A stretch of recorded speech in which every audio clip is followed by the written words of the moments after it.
谁来做客？欢迎来了，今日来抽了的呢，是一位非常特别的来宾哈，伊个中文名很多施达西啊，听起来可能如果感觉蛮伊特别的名诶啊，你看到伊的本意，如果感觉韩国特别好，我们先欢迎他出场，欢迎 Stash。谢谢。施达西这个名字是你自己取的吗？对我自己想要一个有点类似我的本来的名字，不应该说英国。有人会说英文名，但是其实英国人没有这个名字，是很那个。你们会说英文名，但是 Stash 这是非常在英国这是非常外国的名字，对，所以波兰名也可以这么说。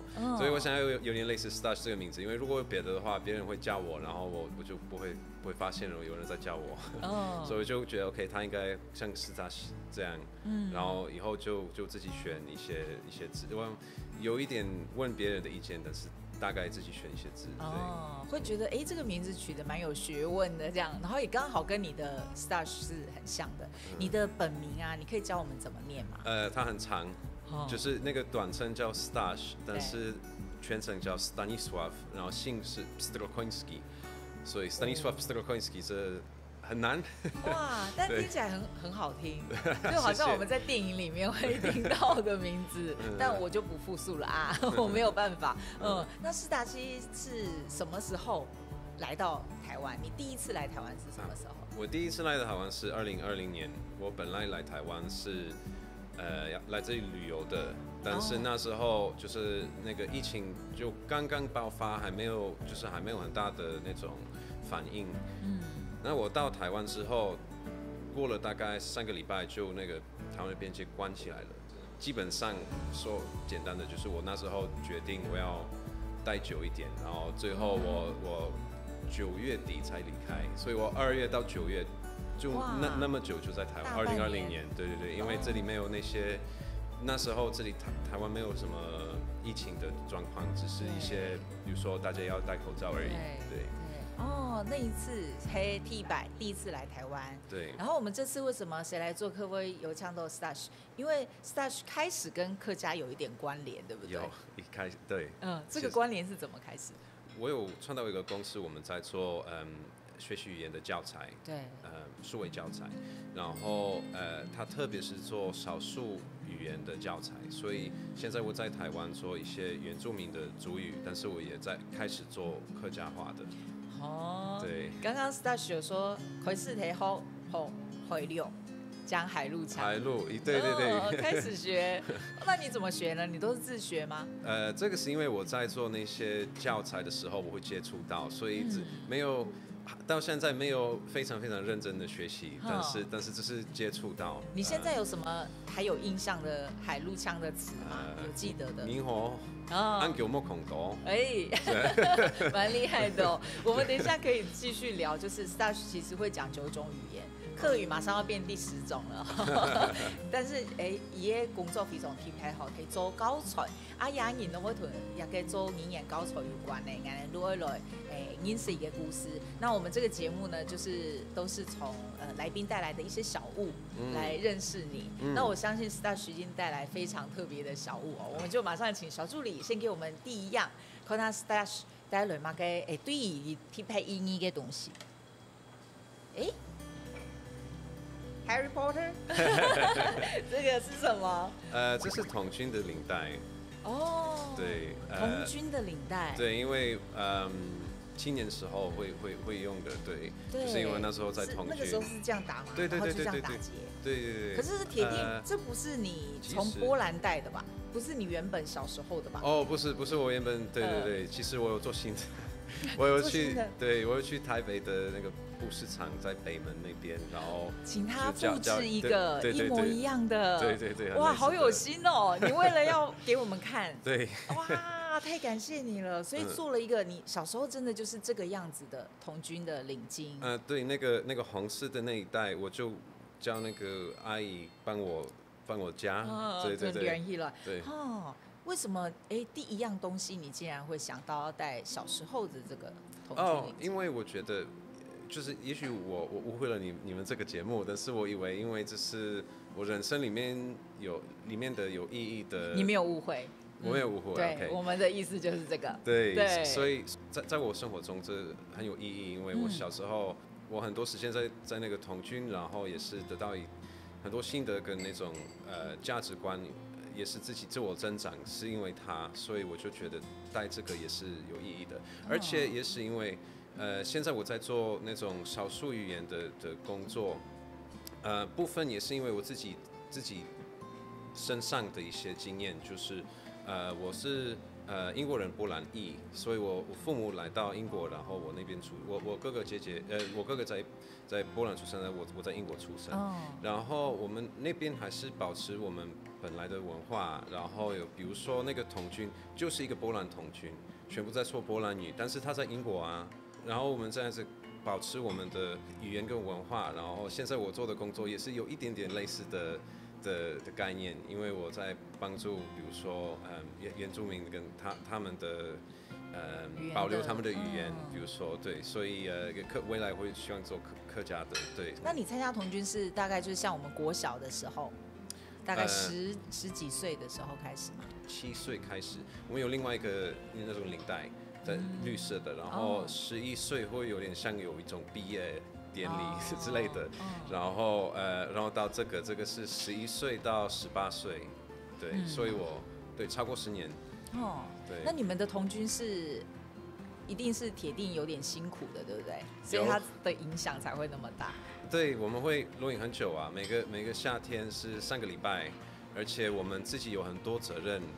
这也是让我变很快就变成成熟。比如说，我们每个晚上，因为大家都在睡觉，然后我们没有任何那种怎么说，就保护我们的露营的人，就是没有这种，就是我们要自己就是野营这样，就是直接在外面。对，直接在外面睡在野地的。所以那个小朋友哇，11岁以上的年轻人需要自己晚上一个人在巡逻，这个，所以我可能比如说凌晨3点有人叫醒我，然后我3点到4点半都要巡逻这个露营，然后我自己负责。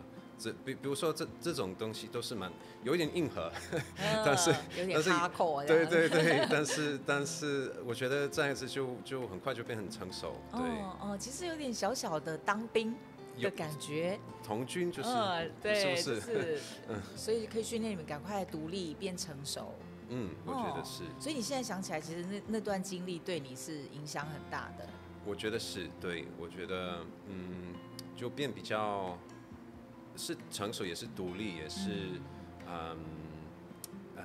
可能纪律变多一点，就比较不依赖，不会依赖别人。对，所以我觉得他其实对我来说，他影响很正面。而且小时候参加，我觉得对那个性格的塑造一定是很有帮助。对。好，那我们再来看听一风，今年是时代了嘛？俺们可以了解一些东西。这是鼓棒。鼓棒，对。鼓棒。为什么它对你很重要？就是我大概13岁开始打鼓棒，现在我已经不打了，但是我那时候，其实我从小我父母会希望我学弹吉他跟那种经典吉他跟弹钢琴，但是我动力很少，然后我都差不多什么没有学到。虽然他们会碎念，但是我没有自己去练习。但是那时候我大概13岁，我们的朋友们都会想要做一个音乐坛，因为我开始对音乐感兴趣。然后他们都就有些人已经学了吉他，但是他们缺了一个会打鼓棒的人，我有个鼓手，对，我就自己开始学。然后我自己学那个鼓棒，我都没有上学，我都没有什么那个老师之类的，然后我发现，如果我有动力，我自己学，我还可以比有老师的情况下学得更好，学得更快。所以那个影响到我，应该是我全人生有点这个在里面。对，因为我以后就自学了很多不一样的东西，都是因为我自己感兴趣，或者是我自己想要做，不一定有钱，或者是不一定有机会得到一个老师，但是我还想要学会某个东西，我就自己去学。所以我发现，其实动力比有没有老师更重要。哦，所以其实是上次就发现呢，就是你借着打鼓这件事，发现我只要想学，我自己就可以做到。对，不见得要有老师，但是那个动力就是非常重要。因为那时候都是朋友啊，那个青年的团队一定要加入啊，这也是很大的一种动力。是不是你原本好像小时候对数学很有兴趣？有。但是不是好像得不到支持？是不是？应该说，我大概17岁觉得我想要学数学，但是我家庭会说，这样子没有什么工作。所以最后我学那个化工，是因为比较有工作的一个专业，对。所以其实你在青春刚好要知道自己要往哪里走的时候，其实一度不太确定，对不对？对，我那时候其实我对很多东西都感兴趣，然后我选化工也部分是因为这样子我可以继续学习物理、化学、数学。那时候我全部那些科学部分都感兴趣，所以我觉得这样子应该 OK，因为有点像我有选择，我又没有选择，就是我又没有选到特别的一个选项，因为我有就是学化工的时候，我会觉得我其实很多话题都会接触，对。也个读按好、数好、科好、化工，读化工的人，侬会后来行到语言一条路吼，我们等一下go继续来谈 Stash 大嘴鼓。那你可以喝个茶休息一下，我们等一下继续来聊。好，其实我那时候我已经当了工程师，然后我就离职了。其实我离职的时候，我的老板也对我说，刚好我们也要辞职你，所以真的我们互相没有很对。那我第一份工作不是很成功。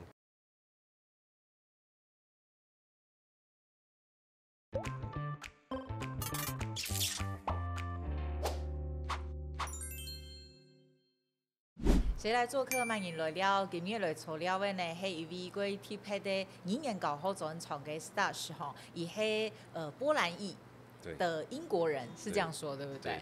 就是爸爸妈妈是波兰人，然后来到英国，然后你是在英国出生长大，然后现在在做跟语言教学的教材有关的工作，所以以为安内屯客家开始跟客家开始有一点关联，希望之后会有客语教学相关的 App 出现。对，我已经开始研发了，还没有上市，但是未来会有的，很期待哎。对。那大家听到 Stash 的中文讲那么好，应该都会非常惊讶。其实你很早就开始学中文，对不对？对，我第一次接触我13岁的时候，然后我17岁的时候开始比较认真一点。为什么13岁的时候会想要学中文啊？因为我哥哥比我大9岁，然后他先学会了，然后他说你这个如果你学，你不会后悔，所以他就帮我安排一个语言交换啊之类的，所以我学了一点点。但是为什么啊？为什么他会选择？他觉得学中文不会后悔？他其实没有说过的那么清楚。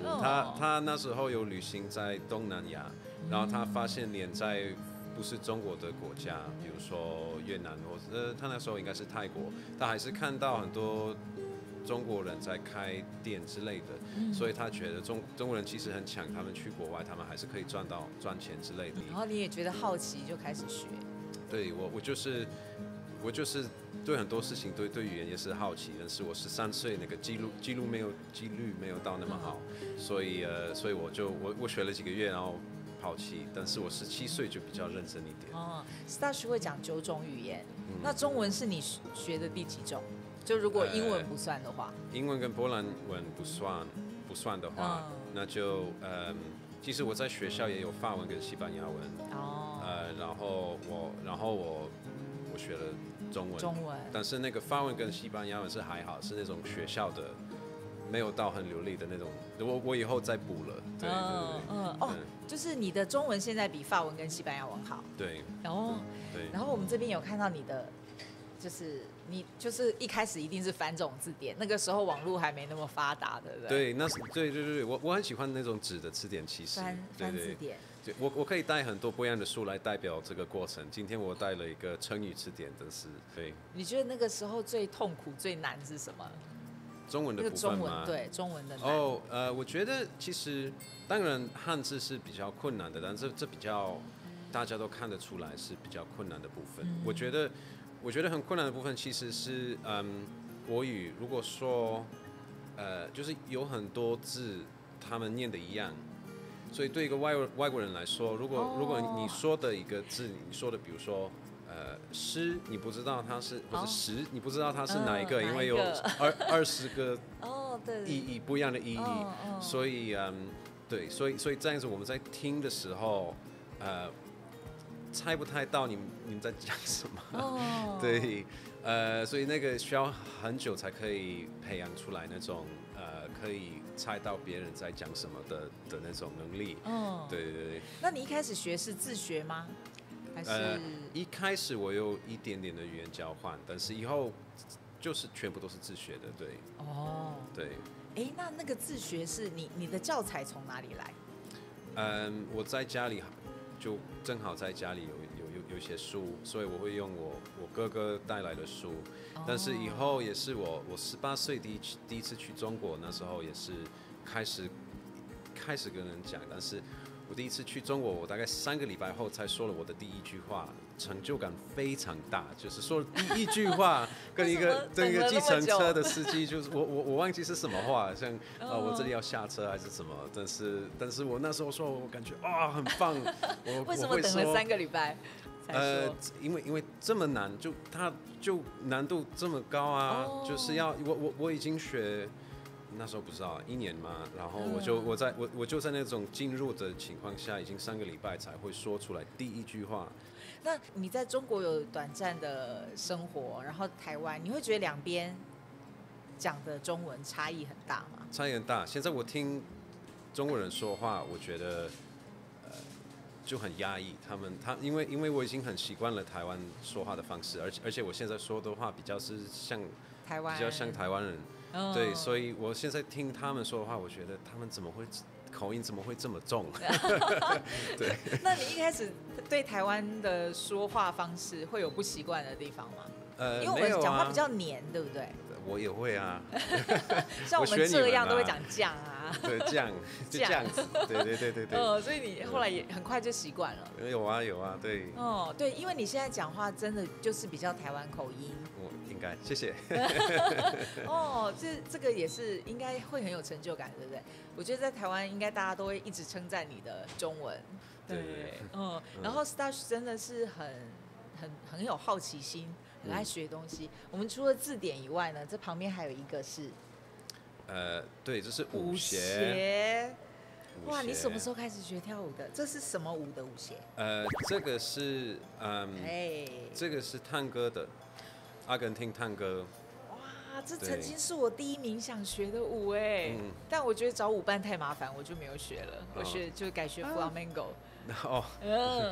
那个也很酷啊。你什么时候开始决定要学舞的？其实我一开始是学国标，我18岁在大学时候开始，然后那时候我们也是大学里面有一种会参加比赛的一个团队，对，所以我有在那个比赛里面，我代表剑桥大学在跳舞中。探戈跟国标的那种，可以说它的一些价值观不一样。我觉得国标比较是要跳得很漂亮，对，但是探戈比较是要跟对方有一种接触，然后沟通，所以两个都就是探戈不是说探戈可以跳得很丑，但是我的意思是。探戈比较不在乎你跳得漂不漂亮，他比较在乎你有没有沟通。然后那个国标对表达，然后国标比较是你要跳得很漂亮，如果你没有沟通还好。对，好像是要变成一幅画，但是好像 Tango 不是，是我心里在想什么，我要让你知道。也是你沟通是最基础，在探戈一定要那个一定要有一种连结。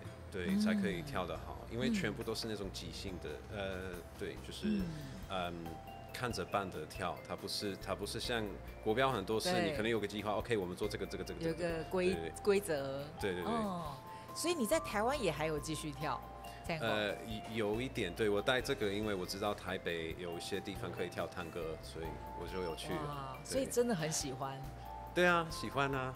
应该说也是因为我本来没有什么特别的艺术感，或者没有什么特别的，我比较是那种科学方面的、数学方面的，所以我没有一种美感。然后跳舞是我第一次会感觉到，其实有些事情如果做的不一样，因为这样子做更美，这样子做不好看，其实这个是有意义的，因为在科学上你不太会想到，这个是不是好看的，你就是说效果是怎么样的。但是这样子我就第一次有感觉到，其实这里也是有一种很重要的一个因素。刚才呢还有看到鸦片另外有一个麦克风，这个当然就是比较简单的，可是其实 Stash 也是 Podcaster 对，而且你做蛮久了，对，快9年了，对。所以你很早就开始因为台湾是大概疫情这时候突然大爆炸，因为大家没有办法，就是 work from home， 然后好像很多人就开始，那我什么都不能做，我不如来做 podcast。台湾是这几年开始，可是你就更早。应该是那个 podcast 的文化还没有到台湾，对。但是我就比较早一点开始。我的 podcast 它是英文的，它叫 Education Bookcast，它是关于教育跟学习，跟教学跟认知科学、记忆力这些事情。因为我那时候我已经当了工程师，然后我就离职了。因为我那时候其实我离职的时候，我的老板也对我说，刚好我们也要辞职你，所以真的我们互相没有很对。那我第一份工作不是很成功，对。然后但是以后我开始在伦敦当家教。然后其实我做那个工作，我一开始觉得这是临时的事情，暂时的事情，但是以后发现其实我很喜欢讲关于那些事情，我很喜欢教学，而且那个钱是 OK 的，然后也是很自由，就没有老板，就可以自己安排我自己的时间，没有那种压力，我觉得这个其实蛮好的，我可以继续做，但是我也有发现我不会有任何进展，所以我就想到 OK， 也许我可以学到一些关于教学跟教育跟那些方面的东西，所以我开始看很多书，一年内看了60本关于教育的书，然后我发现我还是不够，我希望 podcast 可以再补我的知识，然后发现那些 podcast 没有很好，所以我决定自己做。那现在我已经8年在讲那个。就是我看的哪些论文或者是别的书籍，然后那些研究之类的，我就会讲关于它。对，因为以 View from One Stash， 所以我有在听其中一集，认真不是在聊天哦，就是那个 Stash 的 podcast 就是内容非常扎实，然后你一个人说，等于是有点是你的读书心得。有一点你读书的心得对，就是你看到其实都是很专业的书，可是你会用口语的方式跟大家分享。对，然后我在听的那一集就是专家怎么看，蛮有趣的。对，因为它视觉有点，你学一个东西，你比别人看它不一样。对，就真的是会会很有收获，可是真的就不是轻松的，就真的是为了学习。对，应该听众可能是比较想要得到一些知识的人，他不是轻松听的。对，就是真的是知识型的 podcast。对，就如果有兴趣，真的是会好多贵多东西。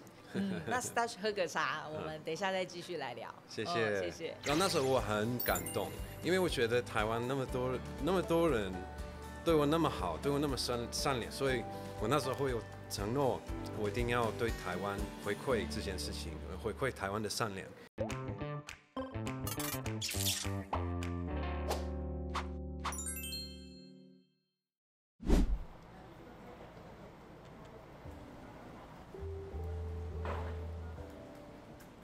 我来过这里也是有自己的故事，因为我第一次在这里看过鸡桶，所以这也是一个可能很少外国人会有机会接触到的台湾文化。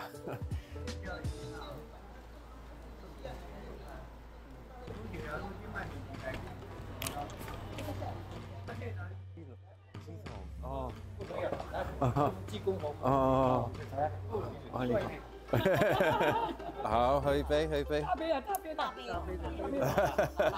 大杯，好 ，OK。大杯就是起飞，圆满顺利而成功吗？好不好？我真的没想到4年前我遇到的那个乩童，今天一样会遇到，而且他那时候一样是技工，今天也是技工师傅。我完全没想到这种事情会发生，这是很神奇的。其实我不知道别的技工师傅会怎么样，但是这个会很关心，我感觉他很关心别人，而且他很会喝酒，这应该是最主要的。写好了。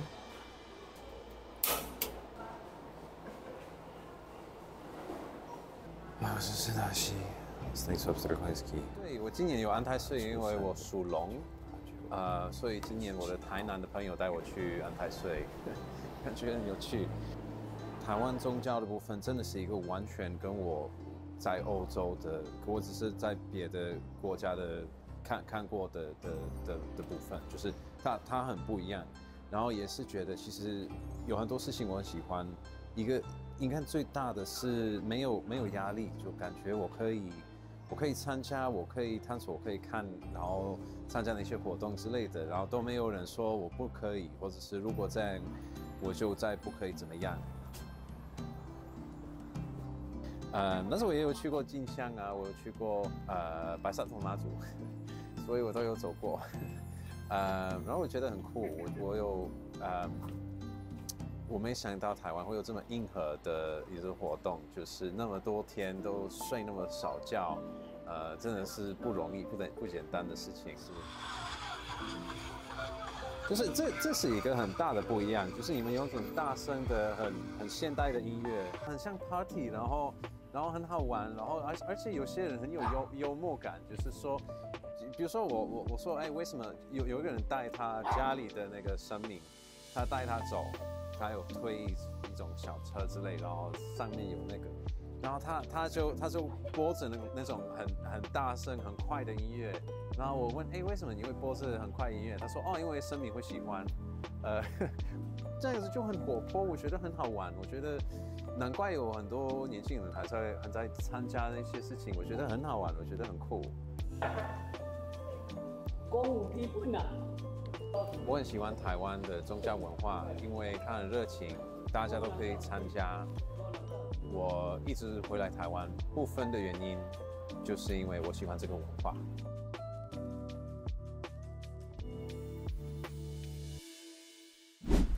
今日做客萬年來了，今日材料呢係一個語言教學嘅專家 Stash 吼，伊頭都講到誒幾多伊嘅故事，韓國帶大家去到連我都沒去過的9天娘娘廟。對。你怎麼會挑這個地方帶大家去？這是因為我比較多時間在南部，但是在北部我去過好幾次這座廟。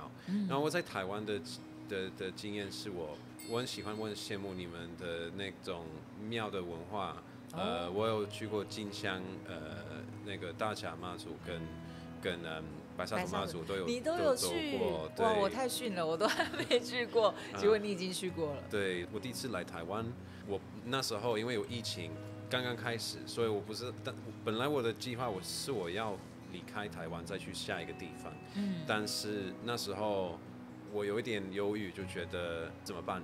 我真的可以離開台灣嗎？所以我就我那時候剛好有個朋友帶我去一座廟。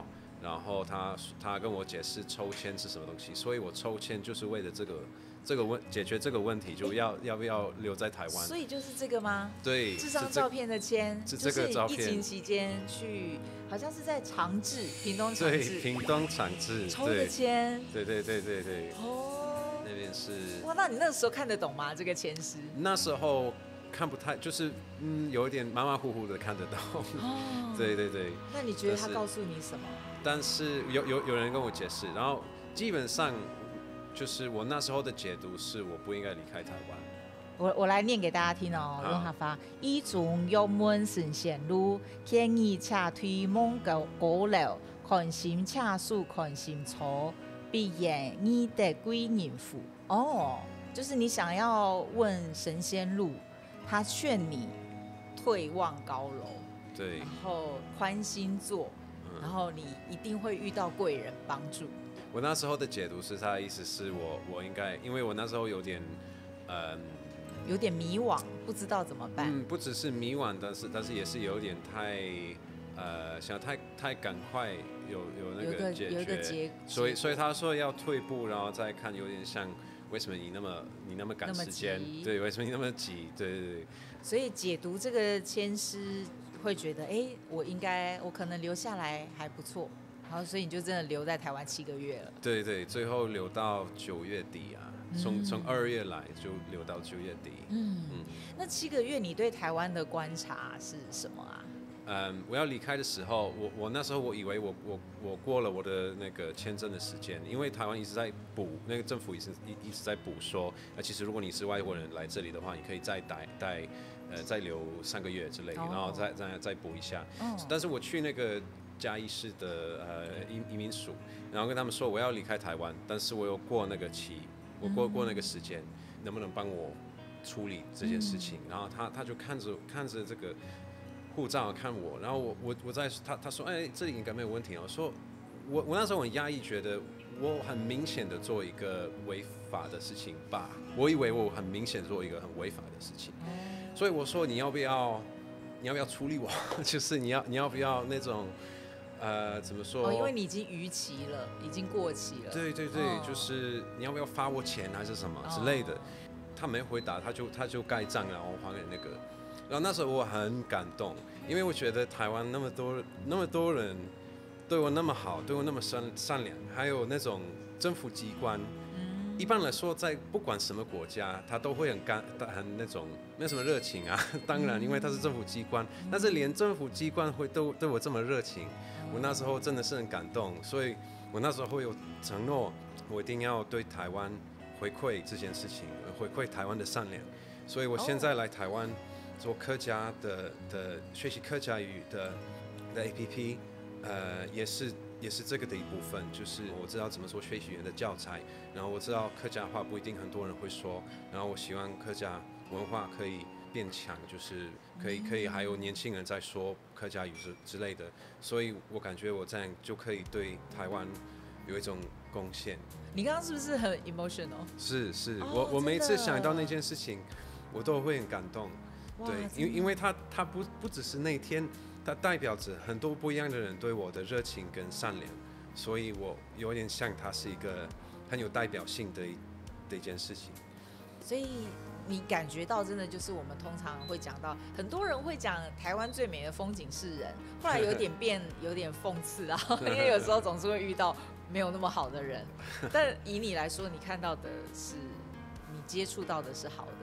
所以甚至让你感动到你想要用你专精的事情，你想要回馈给这里这样。对，其实有很多别的事情可以讲啊。我觉得台湾的很美丽的一个部分是，没有一个地方是完美的，但是我感觉台湾人有办法反省，想到自己的社会可以哪里变好。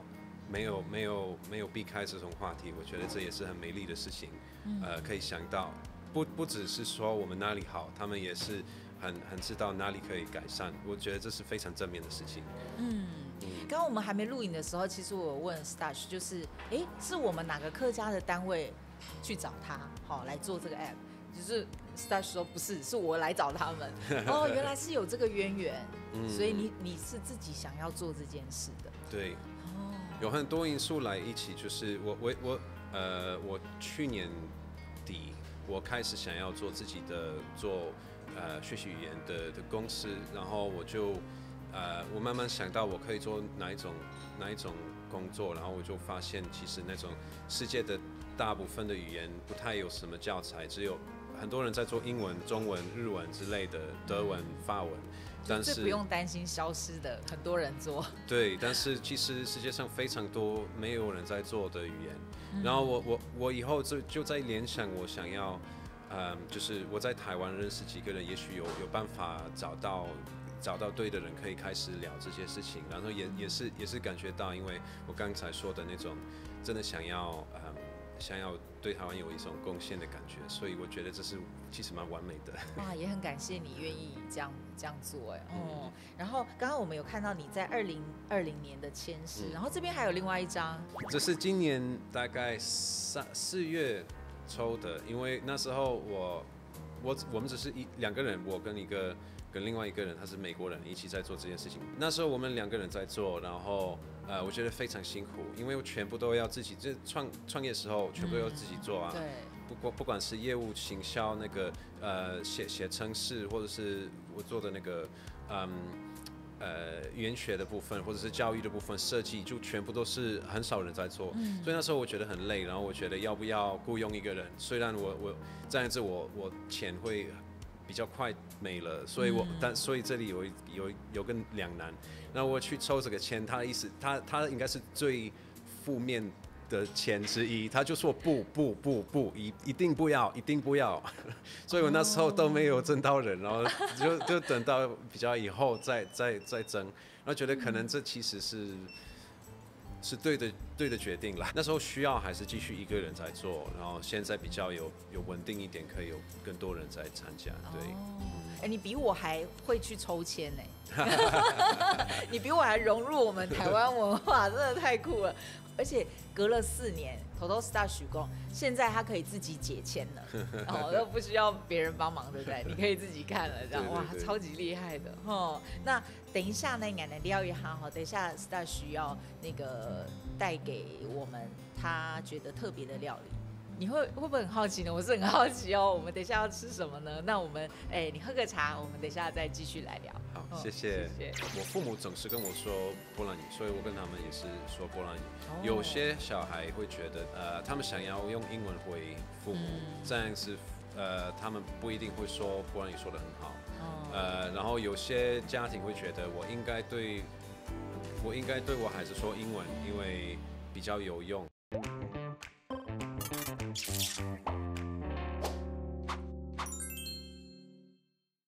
谁来做客慢言来了？今日的材料呢係 Stash， 多多談到30個團吼，談到伊非常精彩嘅故事。雖然按後生，佢有迄故事性幾強嘅人吼，韓國同台灣嘅連接也真蠻強。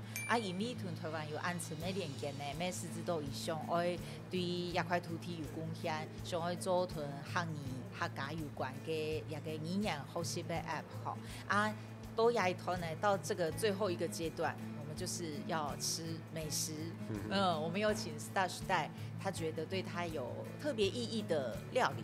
那我们来看看 Stash 带来什么。好，像小助理孟本爱男，嘿嘿，怎么会是这个？好特别哦！韩国龟可以怎么说？我们南部讲龟板、龟板，我们会把红。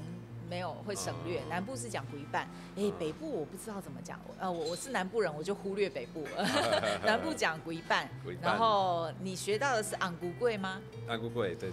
你是第一次吃是什么时候吃到？是2020年吗？应该，对，应该是2020年，对。在哪里吃到的？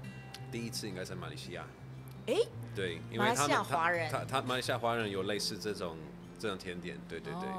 波兰有类似的吗？没有，只是完全没有类似这种东西。你要不要吃看看，跟你当初吃的味道有没有？这个是桃园的啦，我们录影地点在桃园，很黏哇，也是客家庄，有点黏哈。对。刚刚是有微波吗？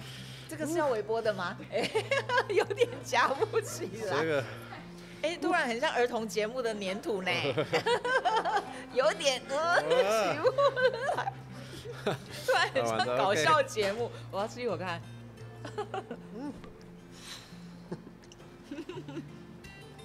有点太 Q 了哈。通常都不会微波吧？那里面是红豆吗？通常都是红豆。我蛮喜欢的是，它有甜的，没有到太甜。对。那为什么你会挑鬼板？是因为我有一个朋友在英国，他的妈妈是马来西亚人，然后爸爸是英国人。他妈妈会说闽南语，小时候他妈妈没有跟他说那个闽南语。小时候全部都是英文，所以他想要自己去学习。他也有上过课，但是他也是自己学闽南语。然后他那个儿子出生之后，他全部都是跟他说闽南语，所以现在那个儿子在英国，他的母语就是闽南语了。就那个朋友，他有买几本台语书，专门为了念给那个小朋友听。然后一个就是一个关于安古龟的书，对我有意义，也是因为第一是他是我最好的朋友之一，然后第二是他做这种事情，然后最后我们两个人好像有一点跟台湾有缘分，就是我在做这里的事情，他也在跟他的小朋友说差不多像台语的语言，然后也是买从台湾来的书来教他小朋友怎么说台语，所以我觉得这个蛮有意义的。当初你是看到书，还没有吃到昂古贵。那时候已经有吃过，已经有吃过了。对，那时候是因为其实我跟他一起去马来西亚，我们那边有吃，然后以后他买那个韩国贵的书，然后他给他小朋友念，对。好酷哦！所以你跟这个朋友真的都对语言非常的坚持哎。现在他在剑桥大学当讲师，语言学的讲师，对，所以他比我强。没有，你这个你也很厉害。我们其实啊，原本要请 Stash 带的对他有意义的菜，我们原本会想象是波兰相关的，但是铁定在台湾找不到很像的食材，所以最后也很有趣，我们知道了这个龟伴的故事哈。那 Stash 要不要也利用这机会跟我们介绍一下你本来想要介绍给我们的家乡菜是什么？我考虑的是甜菜跟汤，就是因为现在快那个圣诞节快要来了，然后这是波兰人那个圣诞节会喝的一种汤，它是很黑，其实它颜色很黑，每一个家都会有不一样的做法，就是在我们这里，我妈妈做的是加很多大蒜跟胡椒，但是不一样的人会加有点不一样的东西。然后里面有时候也会做类似馄饨的，里面会有一种类似水饺的东西，但是它包的是菇，因为我们圣诞节不能吃肉，只能吃鱼肉，不能吃像猪肉、鸡肉之类的。对，所以它包的是菇。然后吃肉的典故是什么？它是跟宗教有关的，就是这是我们24号过圣诞节，然后25号我就继续过，它有点像好几天。但是24号不会吃肉，所以只能吃鱼跟菜。但是25号就开始吃肉了。对。那甜菜跟汤就是从你小时候记忆就是很重要，因为它就是重要的节日会吃到的。虽然你在英国长大，可是你们是很以波兰的传统在过，这个是不是要维持也不容易？还是其实对你们是容易的？如果是说家里其实是 OK 的，就是不能说是很难的，就是因为你家里煮什么都是要看你自己要煮什么。但是比较可能说比较是语言的方面比较难，因为我父母总是跟我说波兰语，所以我跟他们也是说波兰语。有些小孩会觉得他们想要用英文回父母，这样是他们不一定会说波兰语说得很好。然后有些家庭会觉得我应该对我孩子说英文，因为比较有用。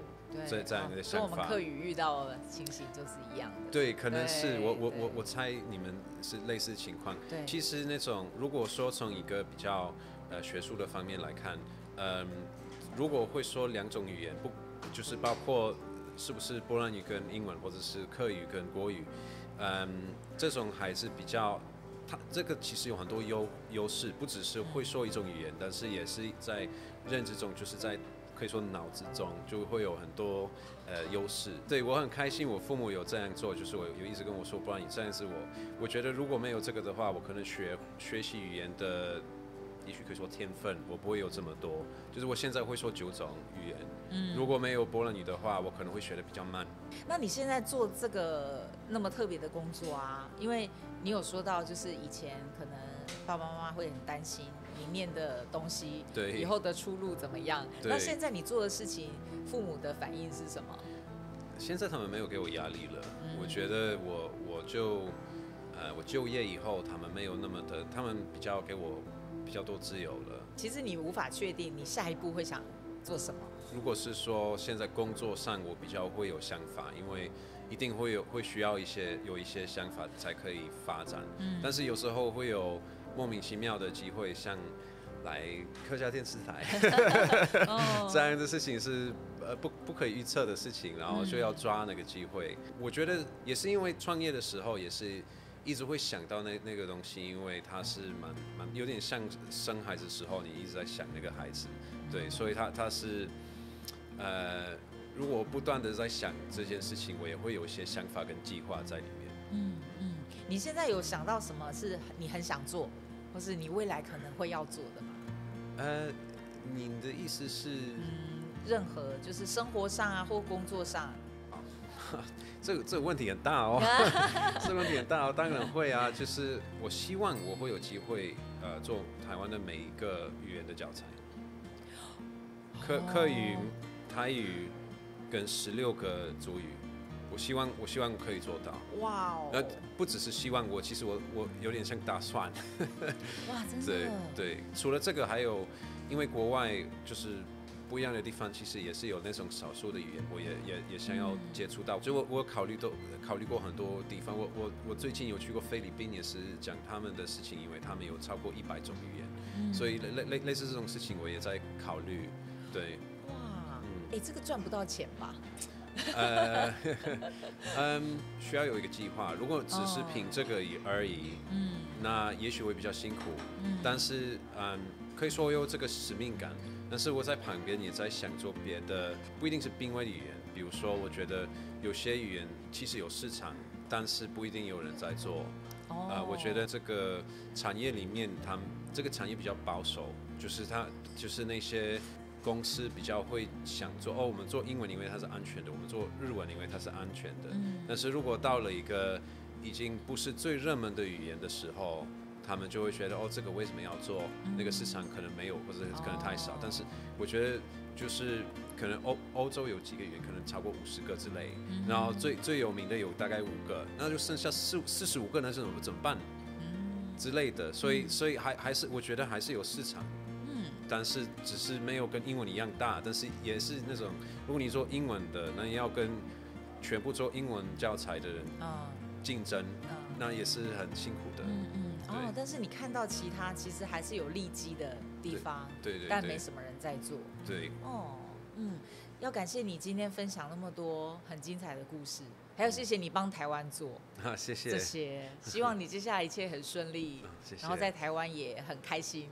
谢谢 Stash， 谢谢。